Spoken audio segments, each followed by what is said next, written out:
Men's ideas are the most direct emanations of their material state, meaning our ideas ultimately become the representations and obviously manifestations of not only our wealth, money, status, influence over society, or that we have developed, acquired, and possessed over decades of hard or inheritance,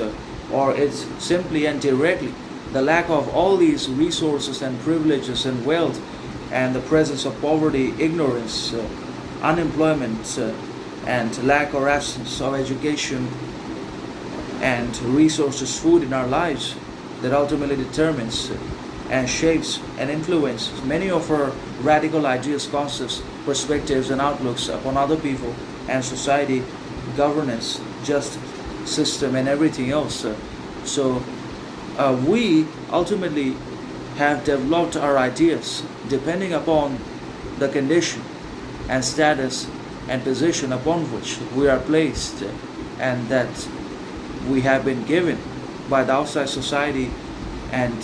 our own governments and politicians, because ultimately the system decides everything. We don't decide anything at all. We just are there to vote and to support politicians one after another, but once the government is formed, they decide everything, and we don't decide anything. We decide nothing, we get nothing either, neither equality nor justice, nor freedom, nor liberty, nor employment, resources, or fair distribution of income. Everything is basically stolen by those that run the government, the billionaires, capitalists, bureaucrats, globalists, and the upper ruling classes in the societies get to have, because they steal all the advantages, privileges, wealth, resource that belongs to us and that we should get equivalently and equally. So ultimately, our ideas become the representations of our deprived and basically fragile economic, societal, cultural position and public status. So obviously we have developed our ideas, perspectives, and outlooks on the basis of what we have and what we have been given by our societies and peoples.